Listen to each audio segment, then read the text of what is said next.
How Bizarre is intended for mature, open-minded audiences only. If you are easily offended, we suggest you turn this wacky shit straight off. Two seltzers in one evening, Chris? My God. Are you still drinking, what is it, White Claw? White Claws? I do like a good claw. Right now I'm drinking a San Juan seltzer. A little tastier, a little more classy. It's in honor of our female astronauts.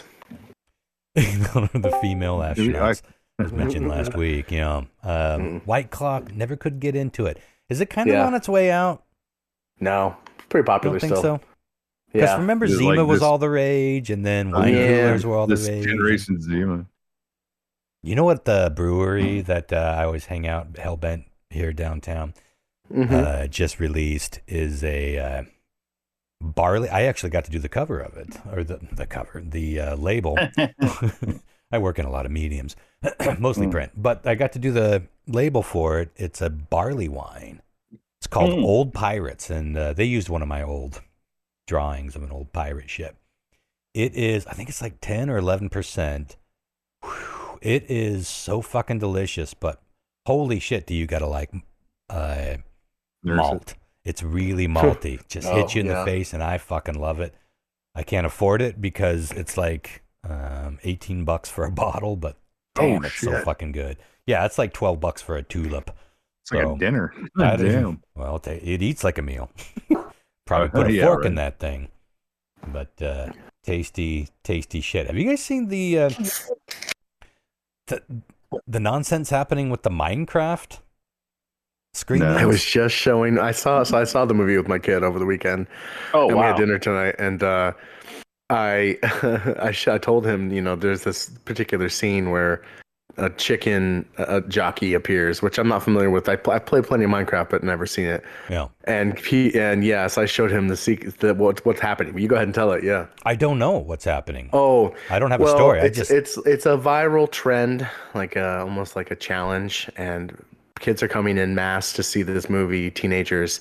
And when this particular scene happens, and Jack Black says, "Chicken jockey," they begin to throw all of their popcorn and soda all over the theater, as it's like the biggest food fight you've ever seen, and it is just trashing theaters.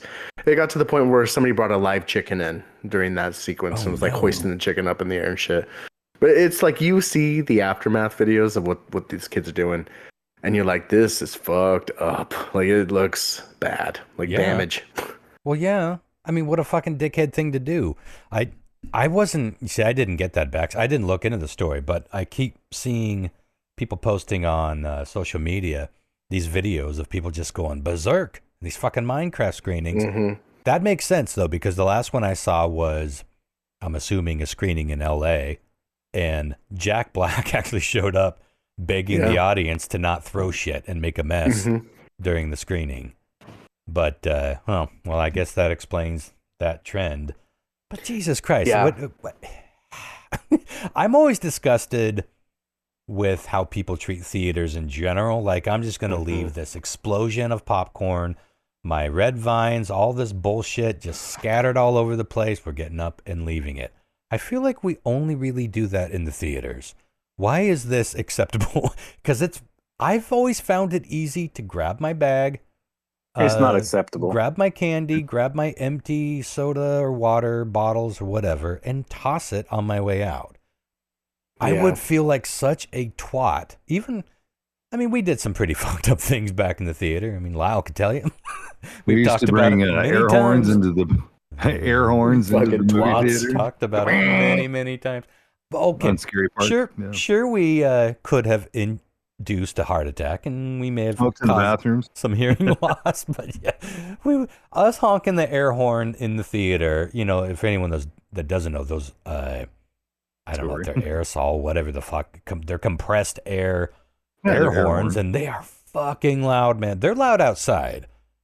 In a dark and quiet theater moment, you pull them. The best reaction we ever had, and I know longtime listeners have heard this story a million times. We were watching, Lyle always remembers it being Robin Hood Men in Tights, but it was Robin Hood with... the original one. Yeah, it was the Kevin Costner Robin Hood. Prince of Thieves? Yeah, Super so quiet, there was a scene, touching scene. there was a scene in the movie where there was like I don't know, a fight or something was going on, and we were passing this back and forth throughout the whole movie. Who's going to do it? Who's going to do it? Mm-hmm. And I think I Ended took up in it from Lyle's Johnny. pocket. Give it to me. Give it to me. Yeah, because I knew it was going to be the perfect time, and the perfect time was the screen went to black, and then it went to, so it was the whole screen was white. So you could see everybody in the audience, right? Mm-hmm. But it was a calm moment, you know? It's like they were panning up or something into the sun, and then the Bryan Adams song is playing. Yeah, panning down onto the thing. And I let that fucker go, and dude, you could watch everybody in the front row fucking jump at least 3 feet. Leapt out of their fucking chairs. It was white. Not just flinched, leapt. That's how loud and scary that fucking sound is when you don't know it's coming. There was a row of girls right in front of us. Like the row right in front. It wasn't a packed theater. Just shitting their pants. It was sporadic, but the girls right in front of us just screamed. They screamed almost as loud as the fucking air horn. Oh, man. But even that doesn't make me feel as bad as leaving a fucking... Yeah, I just sent you a few images of the aftermath that a lot of theaters are seeing. Yeah, that's bad, dude. Bunch of fucking cunts. Totally. They should just ban those people from ever coming back to the fucking theater. Well, because that's the deal. I mean, that's what cameras would in there. They know who's doing it. Yeah, just grab him by the ear and say, "Come on, you're out." Oh, where did you send this? I texted it. It's in messages. Oh, those poor fucking people. Yeah. Did we talk about the local theater collapsing, didn't we?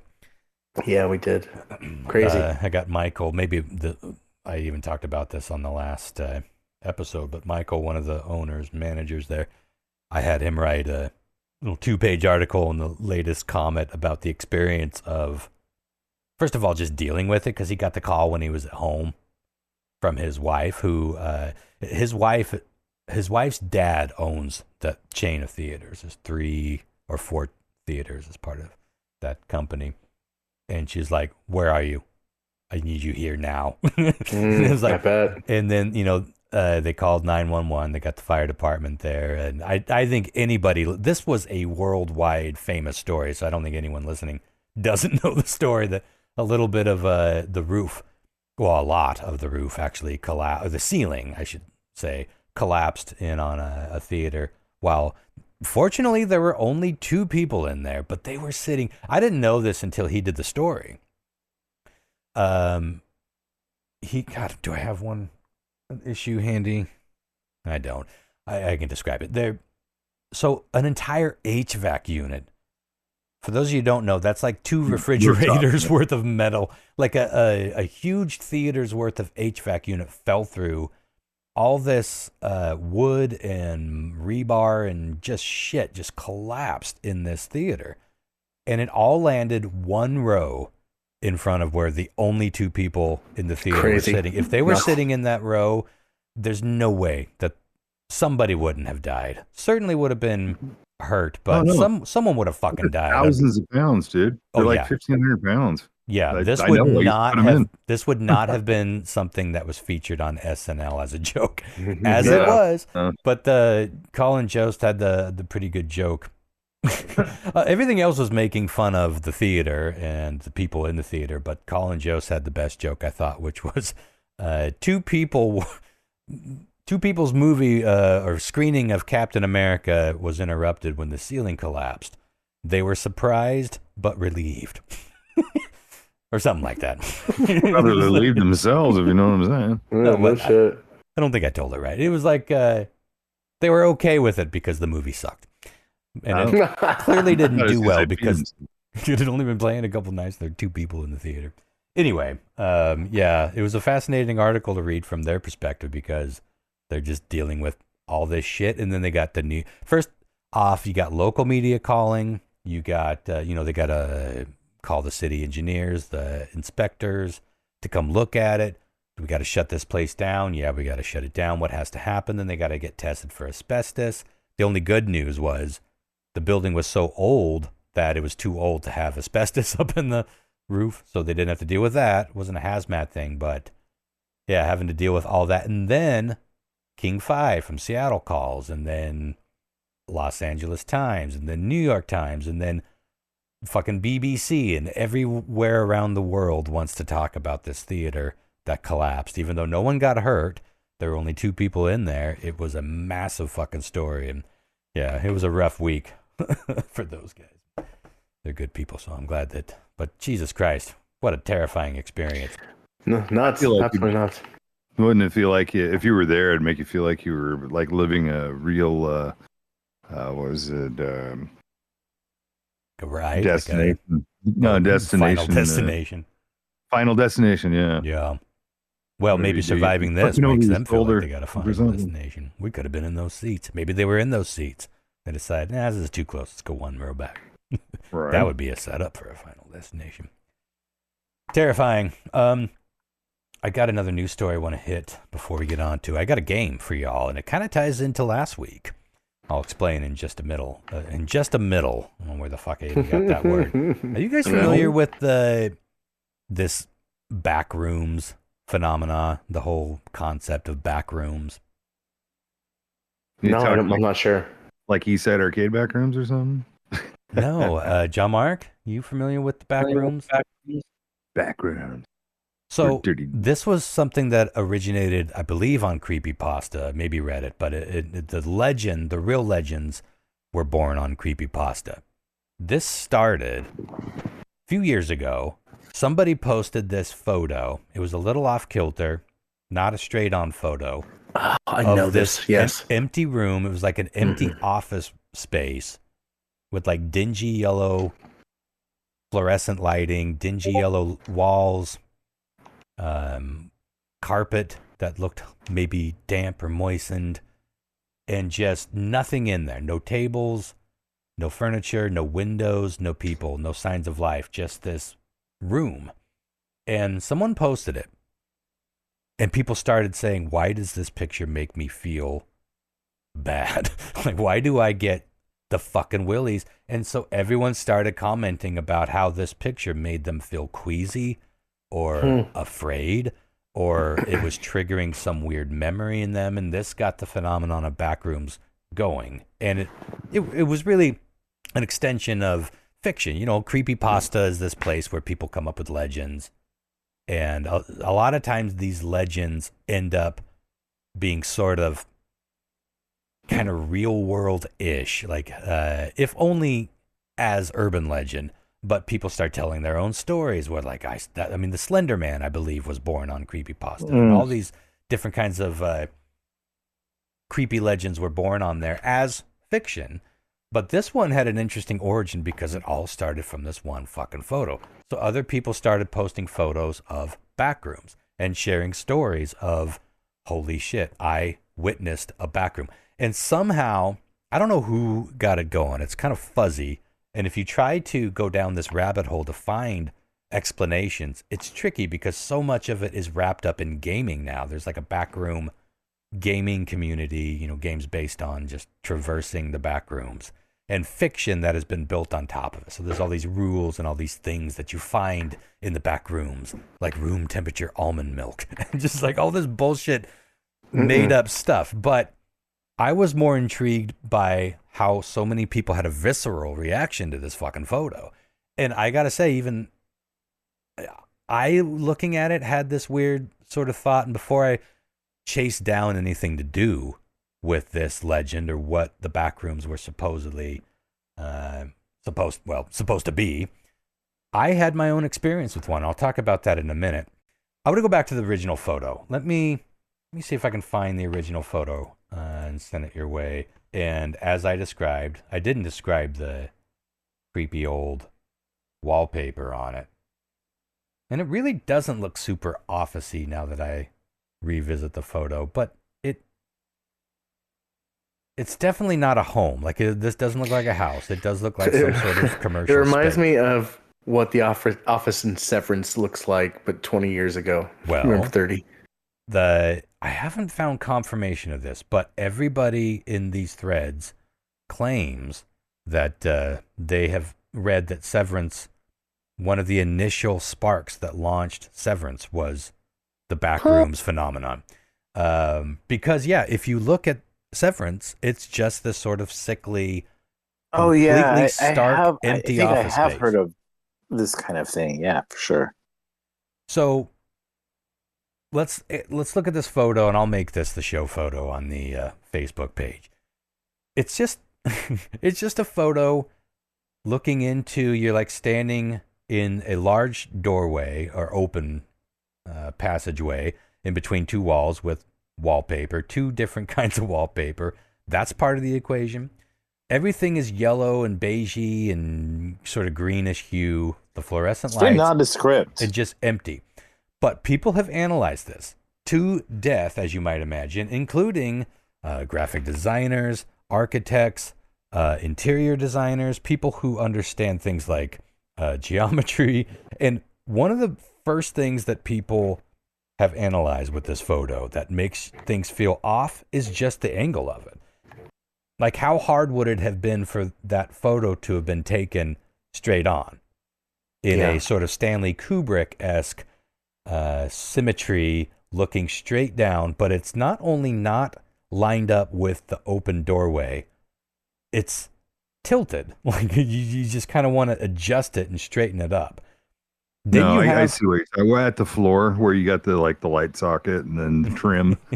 that weird baseboard trim. Cantilevered just by a couple degrees. So it, two different wallpapers right next to each other. Rotated is what you're trying to get at. Mm-hmm. But it's level in the sense of the lights. Yeah, and that has been analyzed too. The lighting is level, and the lighting is a huge part of these theories. And again, I'm not prepared to go all deep into it, and a lot of this was just fiction and a bunch of people making up their own theories. But the theory that was first originated off of this photo was once everyone started weighing in with their own personal backroom stories, like, I've seen this room, or I've seen a room exactly like it, and I had a panic attack. I had to get immediately out of it. It wasn't easy to get out of it. Found my way out. And then the theories of the Backrooms being this place that are just outside of the boundaries of life. Whether you're talking about simulation theory, like this is a part of the video game of life, if you will, that it's a glitch. It's like it's sort of like a non-playable character, but a non-playable room, if you will. It's a place that it's there. It was part of the design. Maybe it's a glitch from. Well, it's more like deja vu. You've seen it. You've been in it. You smell it. You know. I know what this room smells like. Mm-hmm. What you're talking about. Yeah, and then people start sharing their own stories about where they saw that room, and so then everyone got going down with all these theories, and that's where it kind of took off into typical creepypasta land, which was mostly ridiculousness. But I wanted to bring this up a while ago, but I was like, I tried to chase it down. Like I said, it seems like maybe this is just a bunch of fiction weirdness, and I don't think there's much to talk about here. But then it came up on a podcast I was listening to not long ago, and then I went back to look at this photo just because they were analyzing it just like we were, and I was like, I want to look back on that.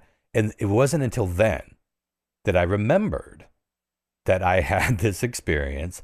I used to, back in the early 90s, I was dating somebody who worked in the kitchen at the hospital, Central Washington Hospital here.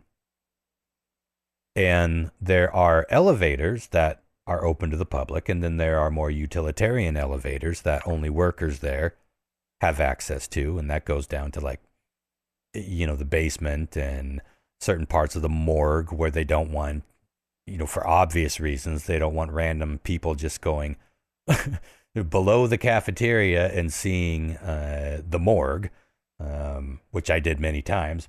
But one of the times where I was drunk, and I walked, we lived not too far away from the hospital, and I would often go eat dinner with my girlfriend because she worked in the cafeteria. She'd make the cafeteria food there was fucking great. She'd make a big old plate for us. We'd have some food, go out and smoke a cigarette, and then walk back home. And this was one such night, but I was drunk, and I went the wrong way. down the hallway, and I was like, oh, what? And this is one of those things where you take like 2 steps and realize, well, what am I doing? I want to go this way. But 2 steps was far enough to be like, what's that door? And being drunk. You ever just been drunk, wandering around somewhere by yourself, and you're like, I'm gonna look in that door. It's just like, I gotta peek in there. I could tell it was. I mean, it's the basement. It's like, it's not like I was gonna walk in on, somebody getting operated on. This is the fucking basement. It was like, I just gotta see what's in there, like some weird electrical room. Or I opened it up, and it was a room. It didn't look exactly like this. There was no carpet, but for all intents and purposes, it was this kind of room. This big open space. I remember it being cement floors, which would have made sense. 1, hospital, 2, basement. And I remember standing there and thinking, oh, this is weird and creepy. And I just stood there for a little bit, walked out, and went the way I was supposed to go, and then met up with my girlfriend to have dinner. And I was talking to her about it. She's like, I have no idea what you're talking about.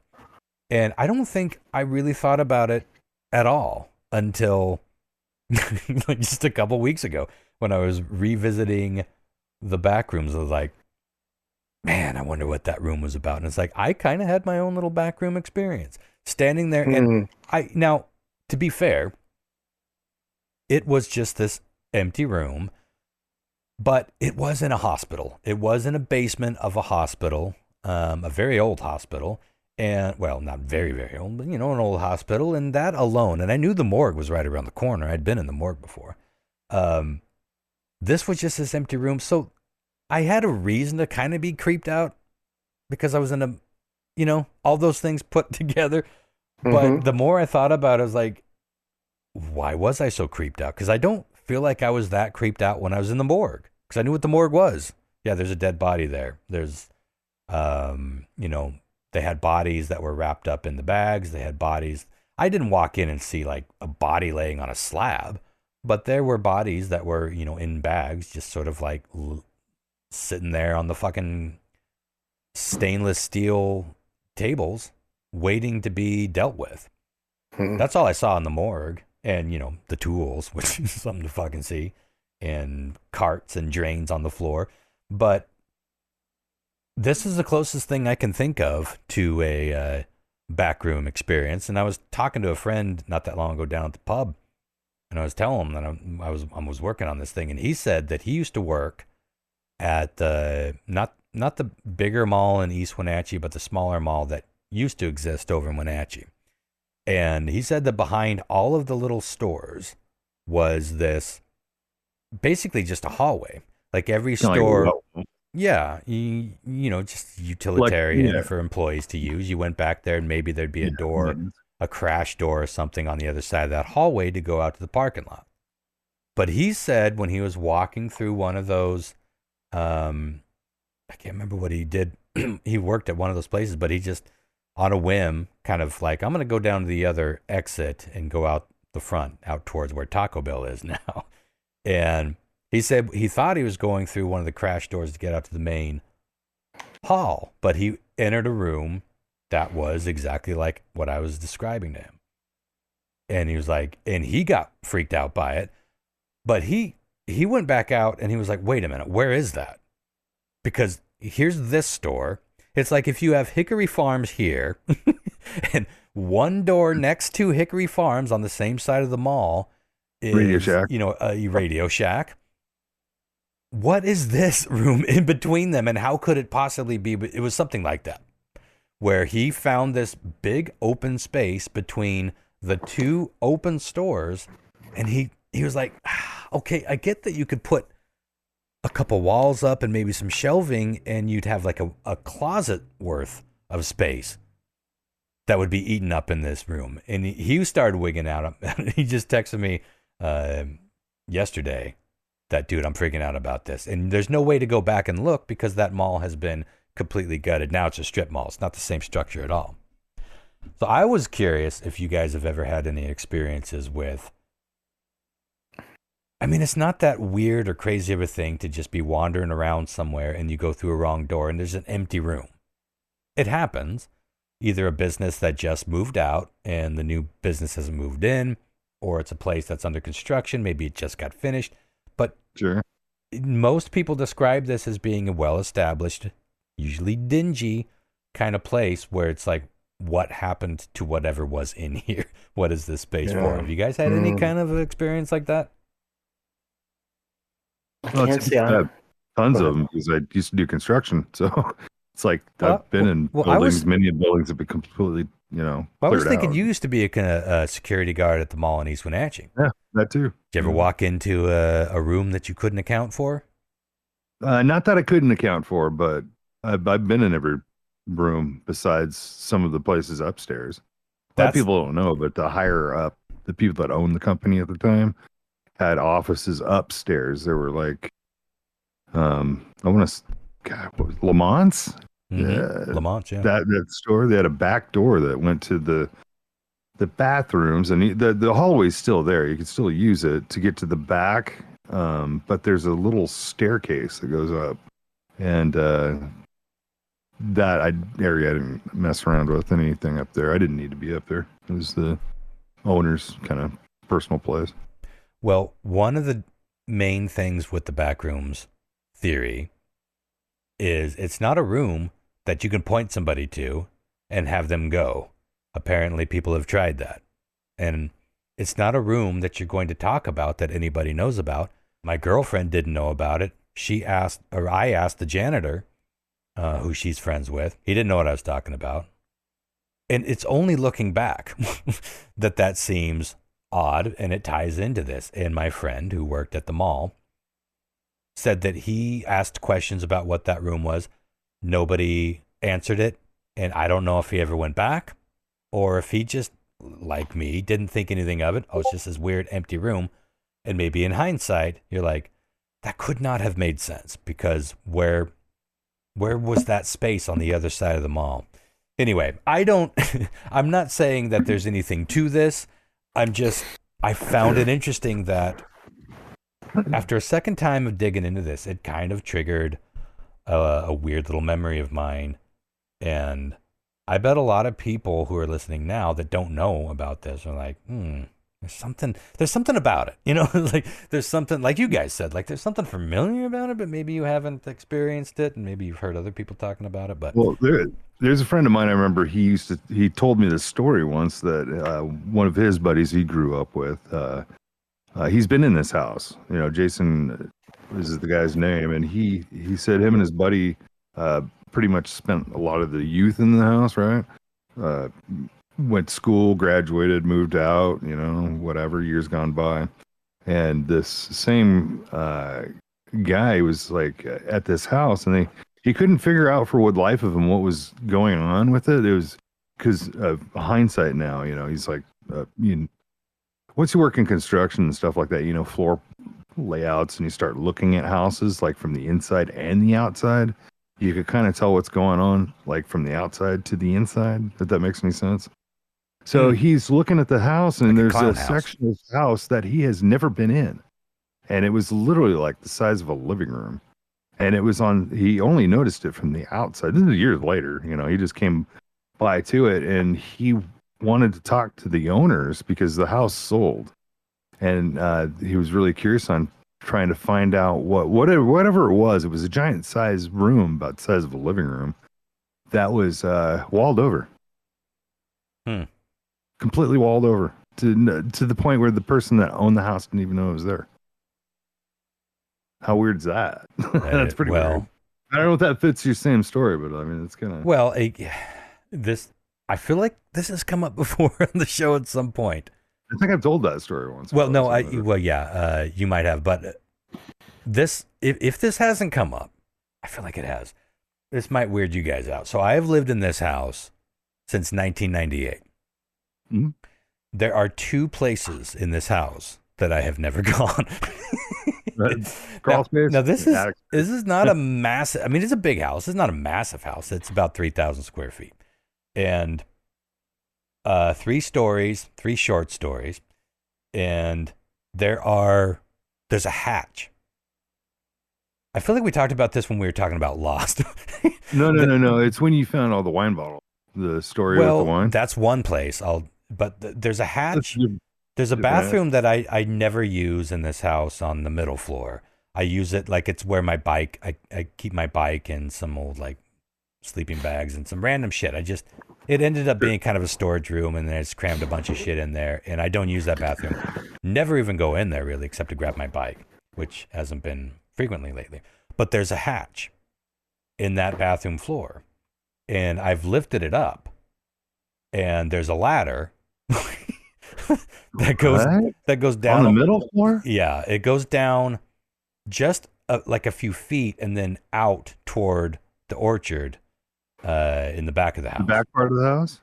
Oh, that's weird. And I went down and shone a flashlight, but it looked like it was just a wall, but it goes around. There's a little corner that goes around under it, and I just never could get myself to climb down in there and see where that corner goes. That's where the old owner kept the bodies. Well, the champagne bottles was almost directly below that on the first floor. Wow. And you know what? I got a question for you. Sure. When you obviously, because you remodeled the whole, well, no, you remodeled the whole downstairs. So I mean, you've had the whole downstairs stripped. Was there any indication of latch being on the ceiling? No, if you go in the back of my house, so there's 2 stories that go straight down, and then halfway through the second story, there's a little awning in the back that drops over. That's where I got. It's kind of like this little cellar. That's where I got my water heater tank, but that's where, before I put my water heater down there, that's where all those champagne bottles were. It's just like a little cellar, but when you go down there, you see the same thing, but there's a tunnel that goes to the right and a tunnel that goes to the left. Now, I did follow the tunnel that goes to the left, that it goes like 6 feet past where you can see, and that's where I found like all the champagne bottles hiding back there. I never bothered to go down the right. And I just, it's a dank old cellar, and I don't want to crawl down there and with the rats and anything like that. I figured it was just more of the same. But the thing, I have no idea why he would have put a hatch in that bathroom that goes down to join with that cellar. So there are 2 possible places in my own house that I've lived in since 1998 that I've never gone. I don't know. Is that weird? I feel like maybe flying a drone, a very small drone with a pilot light down there, and seeing we'll find out your maybe I don't want to. Yeah. Anyway, yeah, I have dreams about this house. Like I have dreams about discovering, because when I first moved in here, I didn't remodel anything. I built. There was nothing on the top floor or the middle floor except the outer walls. So every room that you see, like on my top floor, and every room that was in the apartment downstairs, or what was Radar Station for a while, I built. Yeah. And, there was a swimming pool underneath all of that, and I framed over that. And so there was all sorts of weird shit with this house. And I still have dreams that there's like undiscovered chambers. Yes. Of horrors. Have you heard of the term phrogging? Only sexual. I guess maybe I have this wrong, but I don't think I do. We stayed at an Airbnb recently with a group of friends on a little night adventure to Tacoma, and somebody was like, "Have you heard of this phrogging thing? It's the act of when somebody is living in your walls, basically." Oh yeah. Ooh, spooky. Phrogging, it's PH, I believe, but okay. Man. That's a thing. So it's just actual people like living rent free in your walls. Squatting. Sure, like if you're at work and you're sitting there and you're wondering why, when you come home and you see an extension ladder that's like on the side of the house all of a sudden, but it goes up like to the attic vent space, but you go, oh, well, let me go put that back. I'll go put that back. And so you take it down. Yep. And as you're walking by, you kind of look up and that grate's just a little off. Looks like somebody kind of took it off. That's when you got to worry about shit like that. Well, you all remember our old beloved, I don't know when the last time we told Janice stories, but my tenant that lived down there for 12 years, I know you all miss Janet. Janice. Gone but not forgotten. I don't. Yep.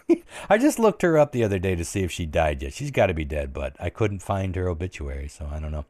But she was convinced that somebody was living in that cubby that I was just talking about, because you can't get to it. I walled over. There was a hole in there that got to what now is the bathroom downstairs, but that wasn't a bathroom. I built that bathroom, like laundry, and then walled over it. Yeah, and I had a laundry unit there when she lived there, and so but there was a wall behind that, and then the plumbing and the piping and venting for all the laundry unit.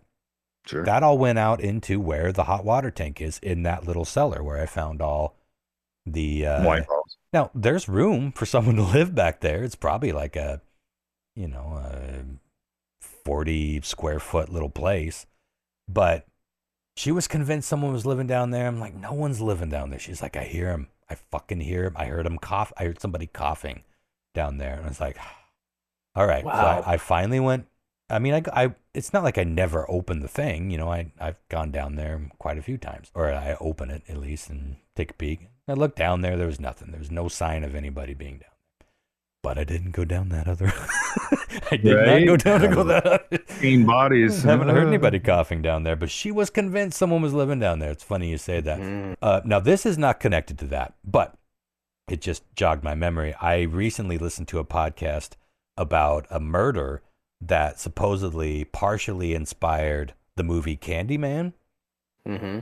And it was in Chicago, in the projects, just like in the movie, and just like in the movie, somebody came through the bathroom window to murder a woman. Murder. But this was such a fascinating fucking story, and sad. This was the Chicago projects, and the projects were this. Ghetto. Yes, it was one of those, I guess, good idea on paper. It would have been a good idea if the government maintained them. It was like this thing that was built for low-income people, but they built them and just forgot about them. And then they're like, shit's falling apart, like rusty water, holes in the wall, rats are getting in, people are breaking down the walls because you can push your fist through them. Like the whole place started falling apart, and they weren't solid construction pieces to begin with. But one of the many things that they did wrong was, this kind of goes back to the mall situation. So they had, imagine your apartment there's a hallway between your apartment and the next apartment over, but it's not a hallway for people to walk through. It's like it's a maintenance hallway. It's like an access way, but it's a small little hallway. And for some reason, the way that they constructed the bathrooms was the mirrors, the medicine cabinets went into a hole in the drywall, which is typical, but typically there'd be framing on the other side of that and more drywall or some other wall on the other side of that framing. Lyle can confirm this. You don't just put something into drywall and call it a day. Certainly not in a commercial situation, but that's what they did. So somebody figured this out, that if you pulled out your own medicine cabinet in your bathroom, you would not see studs and another wall. You would see studs and the back of the medicine cabinet of the person living across from you. Your neighbor? Oh. So these people pushed out the medicine cabinet to go try to rob this woman. They didn't think she was home. She was home, so they ended up murdering her. And that story, part of the production for Candyman saw that and was like, let's start with that, because Candyman was based on a book by Clive Barker. And it was set in England, I believe.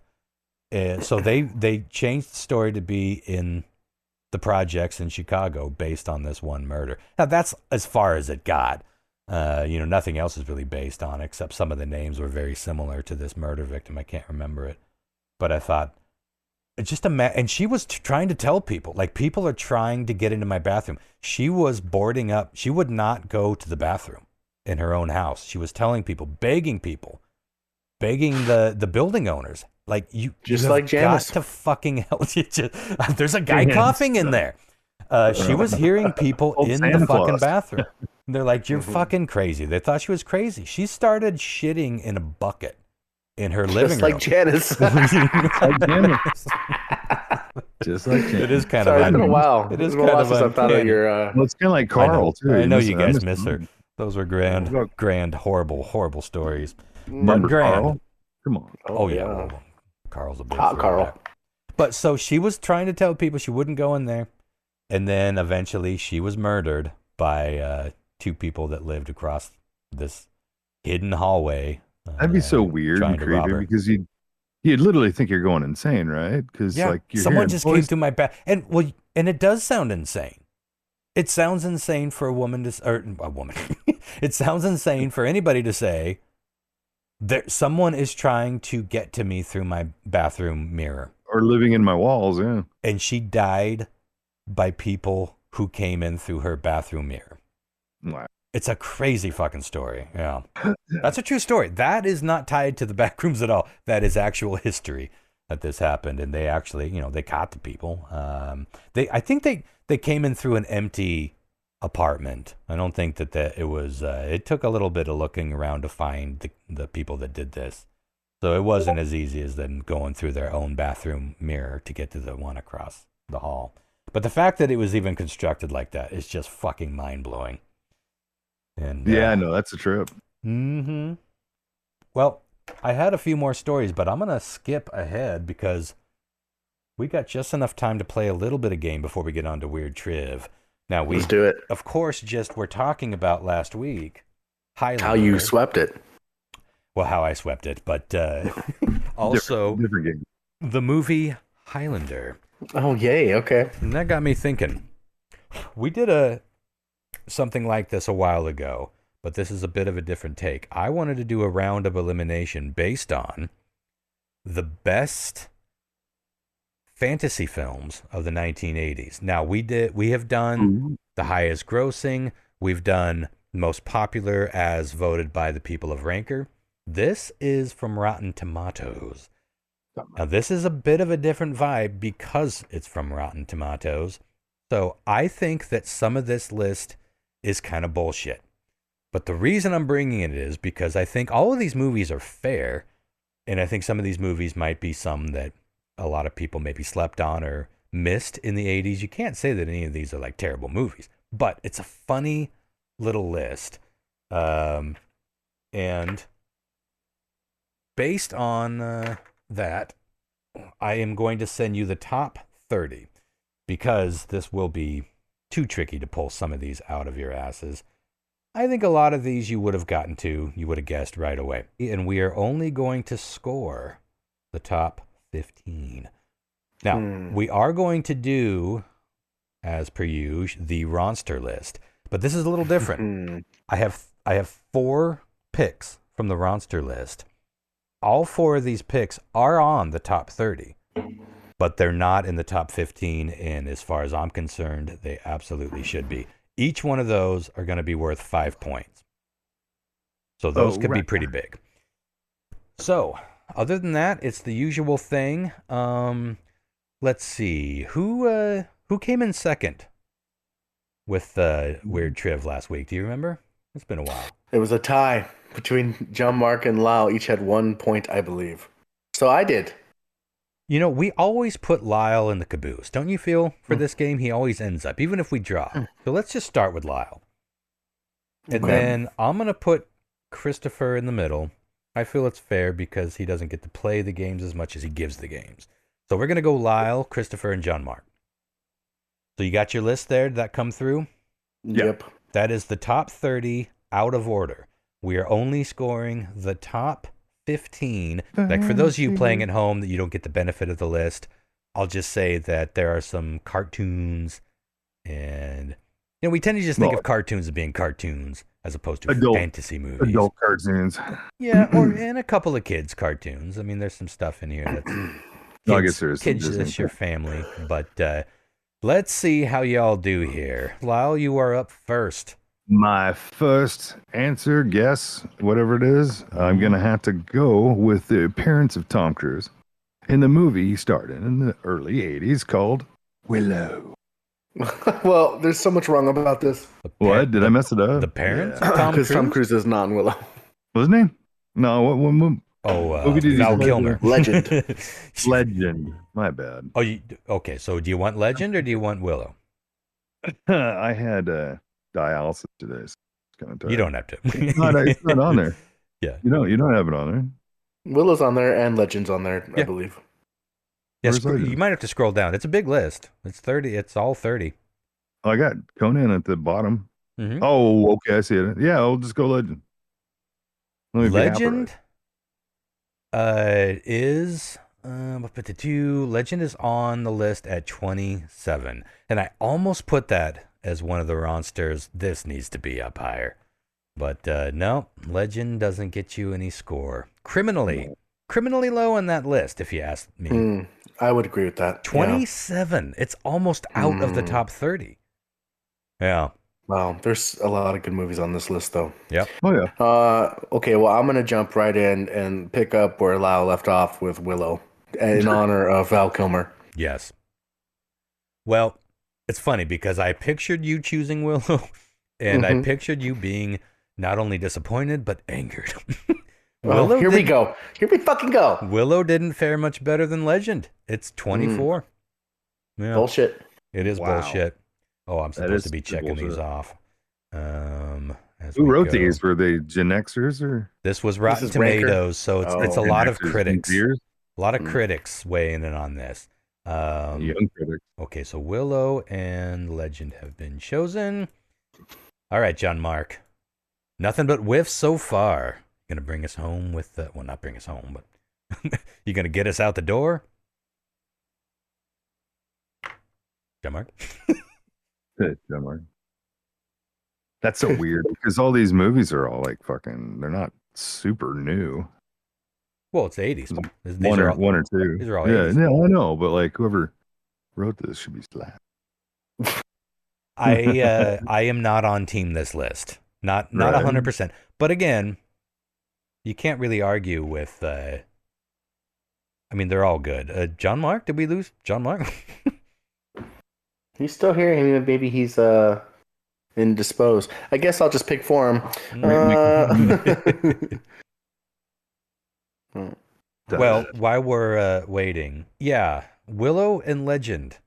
I mean, I'm not as big of a Willow fan as you are, Christopher, but I'm a massive fan of Legend. And Legend is such an amazing film.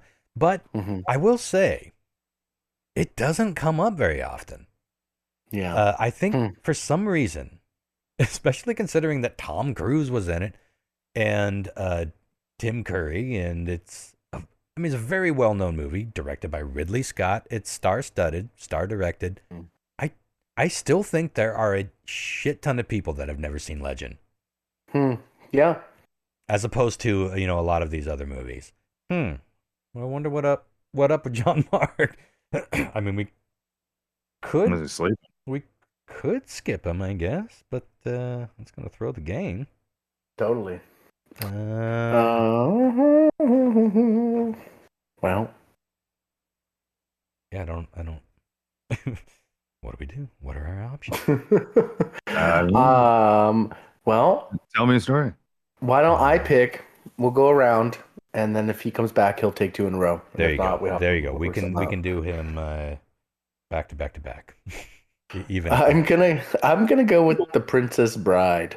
Ooh, boy, he's gonna be pissed if that would have been his first guess, because that is number fucking one. Oh shit! Princess Bride, worth 15 points. There you go. Yeah, jeez. I mean, this list, there's a lot that could be on number one, but the Princess Bride absolutely belongs in the top 5, if not the very top position. I'm happy. I'm okay with it. Yeah, I'm okay with that being number one for sure. All right. Well, I guess we'll go. Oh, we skipped Lyle. Lyle was actually first. Oh, my bad, Lyle. Lyle, were you going to guess Princess Bride? Yeah, sure was. I would like to tell you I want to sacrifice this to the god of Crom and go with Conan the Barbarian. Conan the Barbarian, sadly, not in the top 15. Oh, Wow. Yeah, I thought that was great. There are at least 4 movies, maybe 5, supposed to be fantasy. I would get rid of in the top 15 to replace with Conan the Barbarian. Yep. Mm. Oh, wait. I'm back. Who guessed Legend? I did. Sorry, Lyle, that was in my list. I was like, I almost put that in my list. Almost meaning I did. So that's worth 5 points. That's worth 16 points, Chris. Sorry about nice. that. Well done. What do you think about that? What do you think about that? No, that means 5 points. Damn. Chris has 15. I'm kind of worried about Jon-Mark. You better call him. He doesn't. He never disappears. Well, he does disappear. I guess sometimes. I will call him. Sometimes he's quiet about it, though. He just doesn't say anything like, hey, I'll be right back. He just kind of goes away and comes back. Not this long. No, he's cooked dinners and shit before on cast. I know, but it's true. Has his headset with him. Dude, he does it. Not very often, I don't think, but who knows? I hope when he answers, all we hear is... Went straight to voicemail. Oh, well, he's still in. I mean, he's logged in. So, hi. I bet he's asleep. No, we were just talking.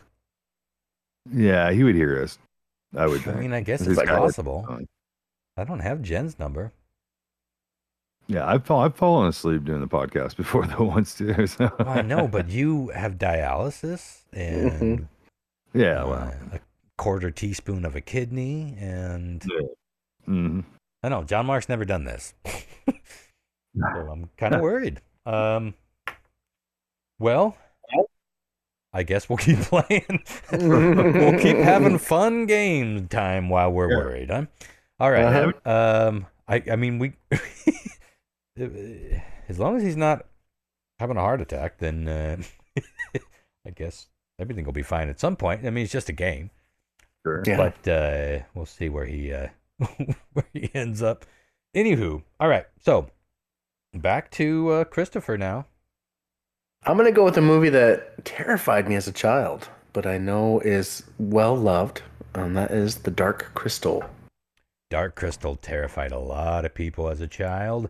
And that's a good guess. That is number 8. Worth 8. I hate throwing these A score movies that I rate as an A score because they're phenomenal, especially for their time. I'm going to go with my guess of the next is Clash of the Titans. I think it was total epic, especially for the time, you know, and the way they did special effects. It was great, and it was mythology. Clash of the Titans is one of my favorite films of all time, which is why I made it one of the Ronster choices. Oh, this is a Thanos' glove situation. I can already feel it.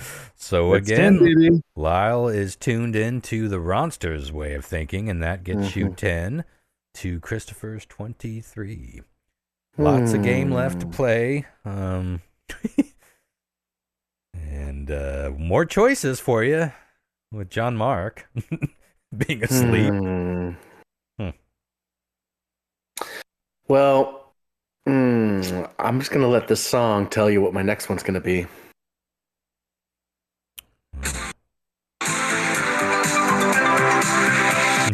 Never ending story.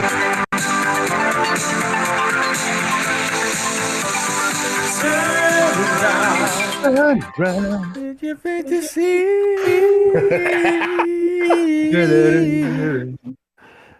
Never Ending Story, for sure. Classic fucking intro. Never Ending Story, another great guess. That is number 7. Worth 9. All right. Foul 4. Damn, you are doing quite well here. That takes you up to 31. Right? 23 plus 9. I'm getting down to the bottom of this bottle of wine here. 32. Like I said, 32. Yeah, you heard me. Live your fantasy. Never-ending mathing. Yeah, good shit. I feel like that's a good spot for it. Number 7. Never-ending story. Classics. So that means we still have 1 through 6 unaccounted for here.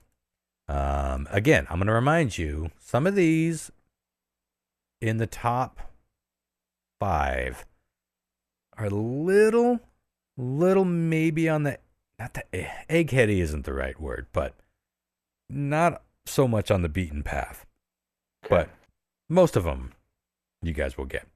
I'm not sure if you can hear this or not, but this is my version of it, what Chris just did. I don't know if you're ready for it. Do it. Let's go.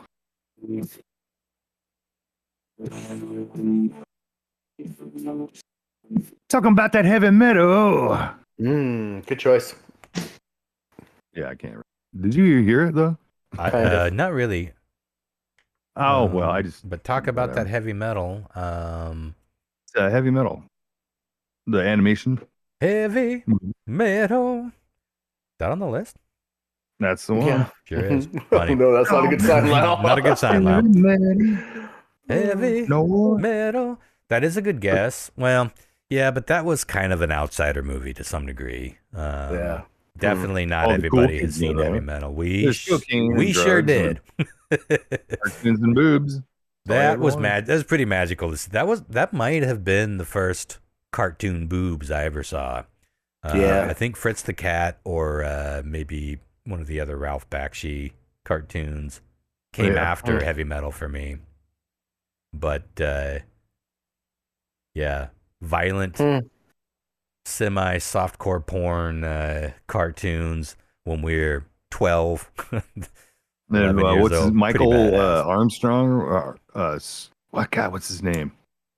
You know what I'm talking about? Michael something strong. He was in the movie. Obviously, he was a voice actor for the dude. Armstrong. God damn it, Jon-Mark would know this. He probably would know. Yeah. Well, we'll have to remind him. If only he comes back. So moving on. Fucking weird.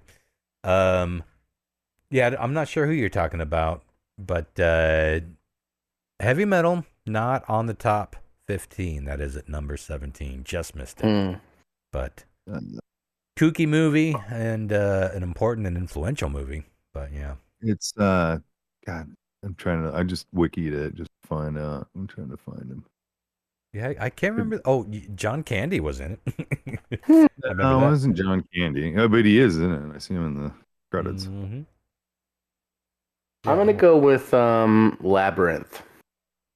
Labyrinth. Now you're talking. Labyrinth, one of the best films ever made of any genre. Chris is going away with this one. That's number 9, and it's worth 7 points. Which takes you to 39. Shit, he wasn't in that movie at all. You're gonna need some of these big hitters, Lyle. I'm on it. I'm gonna have to go with the obvious, and because you think about ticket sales and everything. The only movie I see on here that probably did rake millions that I'm gonna go with is Return of the King, and it was a great story. Are we talking about Lord of the Rings here? No, it's Lord of the Rings, but it's like the Return of the King. This was the 80s. Well, yeah, we got to be clear. We're not talking about the Peter Jackson Return of the King. We're talking about Rankin Bass. Remember the Hobbit cartoon? So it's a weird. Oh yeah. No, I remember. It's a weird trilogy. So it was the Rankin Bass did the Hobbit, which is great, and then Ralph Bakshi did Lord of the Rings, which was odd. And then Rankin Bass did Return of the King. So if you put them all together, it kind of made a weird sort of kind of Lord of the Rings set. But we're talking about animated. The cartoon Return of the King. So you want to stick with that? Or you want to? Well, you should have rethought it because that was number 15. But it's not a skunk. You did get 1 point. Awesome. Yeah. Yeah, I don't even know if that ended up in theaters. Who knows? The Little Mermaid on here are we talking about the classic Disney Little Mermaid? Yeah. Yeah, I'm going to go with that. Well, The damage may be too mighty at this point. Because that is number 2. Which, if my math doesn't fail me, Jon-Mark takes you... disappeared. Let's see, 39 plus 14, is that 53? 39 plus 14 is 53. Yeah, nailed it. First try. 53 to 11. We still have 3 through 6, so it's possible for Lyle to catch up. But let's go. You got to get one of the. You got to get one of those this round. Otherwise, we might be done here. I'm gonna go with Kroll. Mm. That was a fun movie. Okay. That's going to be on Ron's list. Sure was. I know. Kroll was actually 29, almost off the list. And fuck that, because Kroll is okay. I can't say great, but it's good. We fucking loved the shit out of that movie when we were kids. They made an Atari game after it, for God's sake. You can't be said about all these. I don't think it'd hold up too much now, but like I back disagree. in the day, dude, that was the shit. I disagree. One of the first DVDs that I bought when DVDs were new was Kroll. The very first I bought. Didn't we talk about you pirating Kroll and we called it Krolling Things for a while? Am I wrong? Krolling Things. We used to to pirate something to Kroll something during the old podcast because somebody downloaded it illegally. Man, I'm sure I did before. I'm sure I did before I got. Well, but that would have been after we started podcasting or before. I distinctly remember this. Like we called it Krolling for a while. I could have been talking about. How before I got the DVD, maybe I streamed it or something. But yeah, but the DVD is beautiful and tons of great special features and seeing it in widescreen and in good quality. Some of the effects are cheesy and again, it's not a great movie, but it is absolutely a movie that everyone should have in their arsenal, and certainly deserves its spot on the Ronster list, which brings Lyle to 16.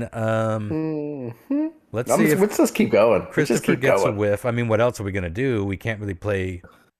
We're after this. It's Weird Driv. So maybe this is the rest of the show. So let's keep her going. I'm gonna go with a sleeper. I think that a lot of people watched as a child. With The Secret of Nim. Ooh, The Secret of Nim. Yeah. Very creepy movie, very depressing movie, ahead of its time in a lot of ways, and that is number fucking 3, if you can believe that. My God, see what I mean? Like you wouldn't see that as number 3 on Ranker. People really like that. Maybe movie, top though. 10, but not number 3. But that takes you to Jesus Christ. The moon. 70, 53 plus 13 be 76. 53 plus 13 to be 67. 67? Well, 76. 53 plus 13 is 76. 53 plus 13. 66. Is 67. I'm not ashamed. Wait, 66. 66. We're really good at math. FYI, guys. I like how we were both confident at one point and both wrong twice. No, that's not 76. Okay. 66 to 16. Lyle, you just need 50 points, and you are right back in it. Well, let's add it up real quick. We got 12 plus 11 plus 10. You can get there. Just in the top 3. But it's getting rephrase. It's getting harder to get these top 4, 5, and 6. I got my pick, and it's number 4. I know it. I'm gonna go with Beastmaster. I think did you get everyone off of my list? Because that's the last one on the Ronster list. I think that means he wins. That means I win. I still won't play, but that means he officially wins. He Thanos. He snapped, and we're fucking toast. The rule Christopher himself came up with. Yeah, I honor it. Lyle did a clean sweep of the Ronster list, but that technically puts you at 21. I'm a wiener. Yeah. Well, that's funny that you got all of them. Surprised me, dude. You've known me the longest. I know. We've been friends for fucking ever. Okay. Well, at this point, we have a ton of decent scores here. I Yeah. wonder how many of these you guys have seen, though. Too. I mean, you can't really shit on this list because the movies themselves They're are all great. good, They're just yeah. in the wrong order. Is all. Mm-hmm. I agree. I really torn between two answers right now. I've been, like I gotta fucking eventually go with Highlander. I have to at this I'm point. not gonna pick it. It's the whole reason Well, we're if that's even the playing case, this game. Then I'm gonna go with Return to Oz because I think that's a gem of a movie. Ew. And yeah. Crazy monkeys flying around with little roller skates. Yeah. The wheelers, right? Isn't that what they're called? I don't need none of that. No. Remember one of the first, I think the first year that we did Emerald City Comic Con, remember there was a wheeler? So we came by as a wheeler. We're like, we couldn't remember what it was from. And there was like, what the fuck? It was like, what? And then I think it was Christopher that recalled it was Return to Oz. I almost put that on my list, but I didn't. So that is worth nothing because it was in place 22. You get nothing. Good day. You get nothing. Okay, I feel like that's a fair place to put Return to Oz amongst these other films. Top 25 is pretty good for Return of Oz. I mean, the 80s was the time for fantasy films. All right, Lyle, this is a good time for you to make at least a little headway here. Well, I think it's about time I go reach down and pull my sword out, if you know what I'm talking about. We're talking about Excalibur. Oof, I was like, you pick Highlander right now. I'm going to have words with you, sir. No. Excalibur is worth 6 points, so that's good. That gets you 27. You are almost halfway, Christopher. That's how quickly you can catch up, especially if he whiffs a couple. Well, I'm not whiffing on fucking Highlander. Hit it, Ron. Dun, dun, dun. You're not whiffing, but you're not too far from whiffing. God damn it. Hit it, Ron. That's worth 2 points. Yeah. Highlander, number 14 on the list. Worth 2 points. All right. Fair enough. 2 points. There we go. Sorry. That's exactly what you deserved. All right. So another chance for Lyle to at least close the gap, as it were. I'm going to go, I think, with Lady Hawk. It's right there. No, it doesn't, but I'm going with it. I was thinking Red Sonja for one fucking stupid reason. I don't know. It's the Conan movies. Lady Hawk is one of these. It's a handful of movies on here that they're classics. A lot of people might know them, but I bet a lot of people haven't seen them. Lady Hawk was at number 19, so no points. Oh well. I'm going to go with Flash Gordon. Chris wins, for he's uncatchable. Flash Gordon is number 4 or number 6 on this list. Oh, wow. Which is worth 10 points.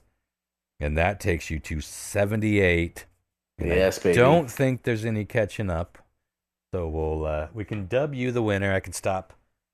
Well, he won. He got the. Oh, that's he right. got the Ronster pick, so I'm going to give him the victory on that. 68 is a very respectable second place. Yes, I'm happy with my measly 11 points I got. So 78 actually, and that's not even including the bad math. So you're probably over 100 at this point. All right, so you guys want to throw out the next few guesses, see if you get let's see, number 4 and number 5. Let's see if you can guess those. I think they're surprising. I'm gonna have to say the Sword and the Sorceress. Sword and the Sorcerer is 16. Yeah. Right out. Just right out. What was Happily Ever After? Was that the one with Drew Barrymore? No. I don't know. I'm going to go with Time Bandits. Why not? Happily Ever After does sound familiar. Well, there you go. Time Bandits, number 4. Hey. 12. Time Bandits is fucking great, but I feel like that's not a movie It was a fantasy. That's universally well. It was done by Terry Gilliam from Monty Python, and it had a lot of the Monty Python people in it. Time Bandits is fucking great, but I don't. No, some of these like the Little Mermaid and stuff like that. I don't know if that really sits in fantasy. It's kind of like just more of a Disney cartoon. Well, like I said, I wouldn't have considered Little Mermaid as a fantasy, but these guys did. But Time Bandits, number 4. That I'm not going to write it down, but I think that puts you at the triple dig. All right. 78 plus 12. Suck it, Jon-Mark. Well, 90. That puts you at 90. As he's lying there after having a stroke, able to hear every word we're saying, just crying. I'm kind of worried. Is he still on? See, that's the weird thing. He's still on. I think he fell asleep. Yeah, so I think he gets up early too. Yeah, but it's 10:30. Yeah, he's up at 4, like 5, or I don't know. Who knows? Yeah, he's up pretty early. Mm-hmm. I'm up usually at 4:30 in the morning for dialysis, so he's usually up texting around like 5:30, 6. Any one of us just finishing our watching of Highlander at that point, Yeah. All right, one last guess to try to get number 5. It'll be a guess because this is one that is probably not terribly. I don't think there's many left. Big popular movie. Well, popular movie, but not a lot. I'll go with Fire and Ice. Fire and Ice, another Ralph Bakshi movie. He had a few on this list, or a couple. Well, maybe that was the only one actually. Fire and Ice is at 21, so no points. With my last guess, I shall pick The Last Unicorn. Last Unicorn is number 13, worth 3 points. I think puts you somewhere around 93, 95, whatever. Okay, so number 5 was The Adventures of Baron Munchausen. Another British film, I think it's a British film. Seems like it anyway. Yeah, one that a lot of people might not know. Got everything up until 11, which was Quest for Fire. Don't know that either. Cave people, the Clan of the Cave Bear, Quest for Fire. There's another cave person. There's a Ringo Starr comedy called Cave. Well, what was it called? Caveman? Maybe it was just called Caveman. Cave people were all the rage in the 80s. Number 12, Dragon Slayer. And don't know that one either, I guess. You got The Last Unicorn and Highlander and Return of the King. So that is the top 15. And Lyle picked up the Thanos snap. I guess I should do 5 next time. We should make that a little harder to do a clean sweep. But that's still pretty good. I don't think anyone's gotten all of them.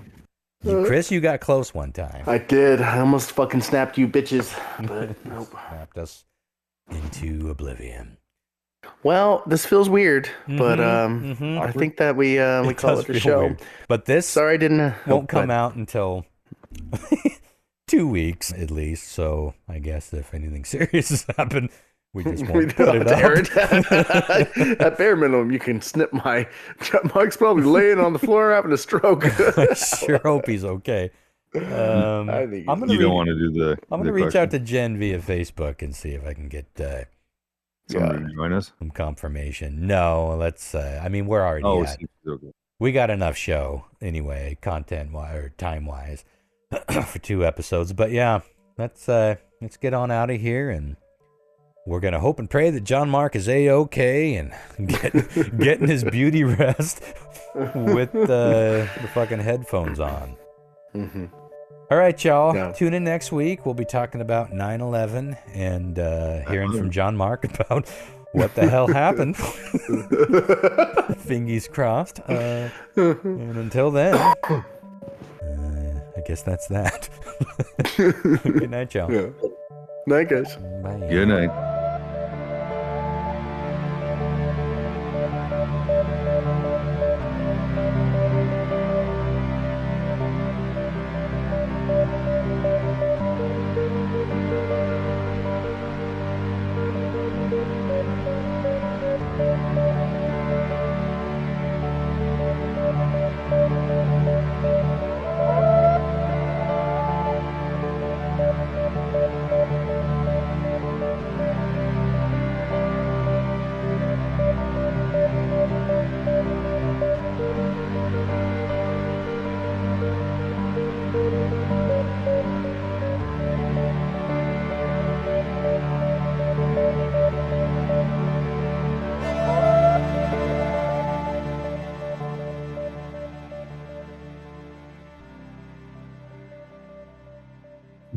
kind of worried. Well, I guess we'll keep playing. We'll keep having fun game time while we're worried, huh?